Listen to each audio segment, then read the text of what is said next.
Welcome back, everybody. Team Biden says get the China virus vaccine or a weekly test, or your employer gets fined $14,000 for every employee who refuses. The White House estimates this unconstitutional mandate will impact over 80 million workers in the private sector. Joining me now is President of the National Right to Work Committee, Mark Mix. Mark, great to have you back. There are some woke companies out there that'll trip all over themselves, can't wait to fire their people over their vaccination status. But still, I've got to believe that most businesses resent being made the government's vaccine police. Am I right? Well, I think that's right, Chris. And boy, you're drinking from a fire hose today once again. Every day something new. And, you know, this morning when I came into the office, our corporate counsel showed me a 490-page document that's going to be in the Federal Register tomorrow about this emergency standard that OSHA is complying or putting out in the Federal Register. It says employers over 100 employees have to vaccinate their employees by January 4th. I believe it's going to be fought. It's going to be tough. But yeah, you're right. There are a lot of employers out there that are probably thinking if they have 95 employees right now, you know what, let's not get 5 more. And unfortunately, if you have 100 employees by 12:01 a.m. tonight or tomorrow morning, then you are immediately under this standard. And obviously, in reading it today, we found out that probably during the 60-day comment period, they're going to ask for comments to bring this down to, quote, small business employers as well. So how far are we going to go? And how many employees are going to fight back and how many employers are going to fight back? That remains to be seen, Chris. But this is a big deal. Yeah.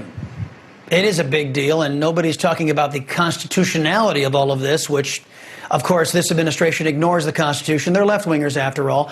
Are you concerned about how these vaccine mandates will affect our supply chain, which is already in critical condition?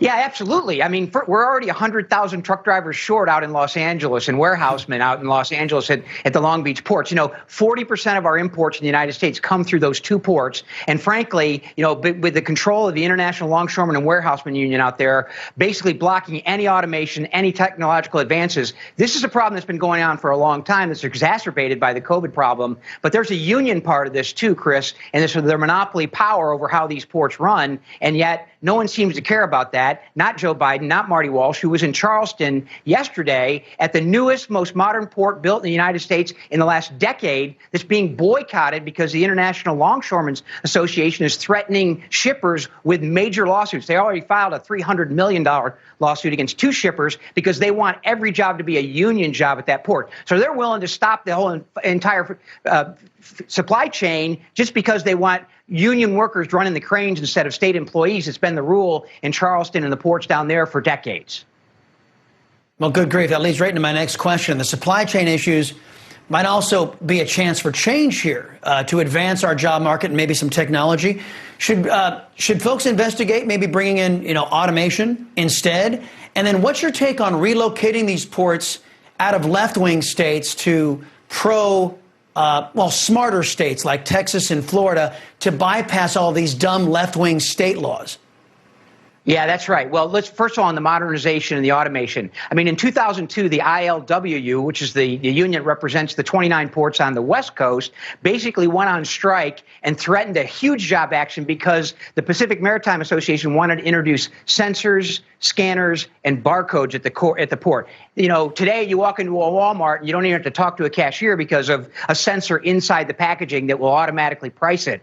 But yet on the ports, because of the union power there, they don't want any automation. In 1971, an 130-day strike over, guess what, Chris? Containerization. They were opposed to putting things in containers so we could get them off faster and unload them faster. So automation is the real problem, and we're not going to get it. But to your point about bringing ships through the Panama Canal up the East Coast to go to Charleston and Wilmington and the ports of Georgia and in the Gulf, I mean, it cost about $3,000 additional cost per container to bring something through the Panama Canal to the East Coast. And you've got ships that carry 20,000 containers. And the new port, the Leatherman port in Charleston, South Carolina, was designed for those big ships, but yet no one's going there because they're afraid of the union and the intimidation they're receiving of potential lawsuits and job actions.